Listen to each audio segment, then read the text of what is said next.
परमेश्वर के दास भाई बख्श सिंह के द्वारा लिखित और प्रकाशित की गई पुस्तक ईश्वरीय भेदों का प्रकाश में से दैनिक संदेश। 5 मार्च। और यहोवा की आत्मा, बुद्धि और समझ की आत्मा, युक्ति और पराक्रम की आत्मा और ज्ञान और यहोवा के भय की आत्मा उस पर ठहरी रहेगी। यशाया 11 अध्याय और उसका 2 वचन। प्रभु यीशु मसीह का हर एक शब्द पराक्रम और अधिकार सहित था।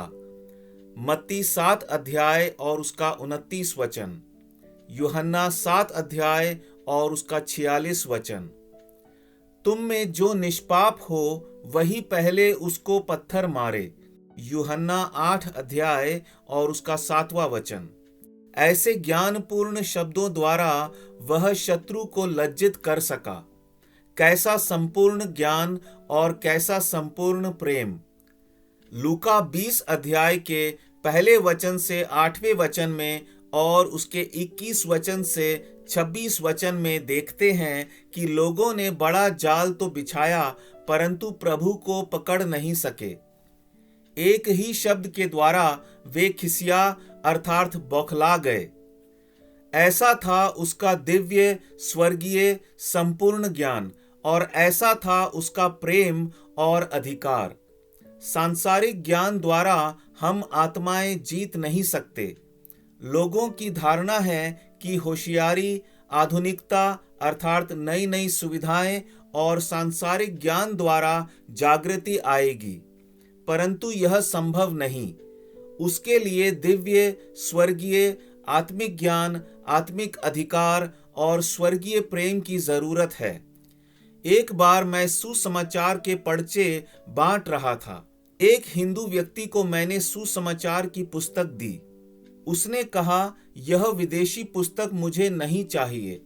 मैंने उससे पूछा, इस पुस्तक को आप विदेशी कहते हैं तो आपकी इस सिगरेट के बारे में क्या?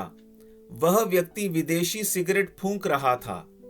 मैंने कहा, विदेशी सिगरेट के पीछे आप अपना पैसा खर्च कर रहे हैं और इस अद्भुत किताब को पढ़ने से आप इनकार करते हैं। उसने सिगरेट फेंक दी।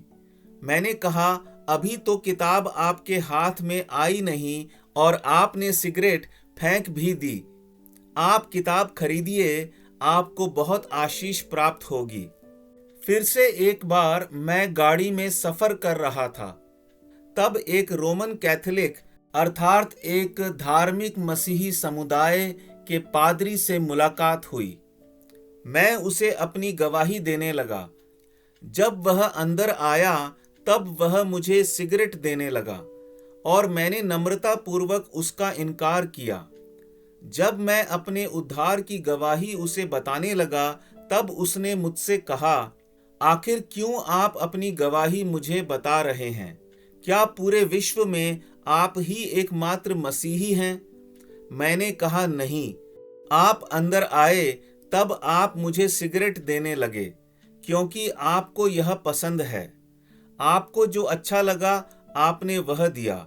मुझे जो अच्छा लगा वह मैं आपको दे रहा हूं। इससे उसने कहा, ठीक है, ठीक है। उसके बाद उसे रुचि आने लगी। ऐसे सरल उत्तर के द्वारा हम शत्रु को लज्जित कर सकते हैं। इस प्रकार हमें परिस्थिति के अनुसार दिव्य ज्ञान दिया गया है जिससे थोड़े शब्दों के द्वारा हम शत्रु को लज्जित कर सकें। कोई वाद विवाद, तर्क वितर्क या बुद्धि की जरूरत नहीं। केवल परमेश्वर का संदेश ही यह कार्य करेगा। बाहर जाते समय प्रार्थना करें, प्रभु मुझे आपका संदेश दीजिए। प्रभु यीशु के पास जो भी प्रश्न लेकर आए उनको इसी रीति से उसने एक के बाद एक अपने उत्तर के द्वारा शर्मिंदा किया। वह थोड़े से ही शब्द कहते थे और शत्रु शर्मिंदा हो जाते थे। प्रभु आपको बहुतायत से आशीष दे।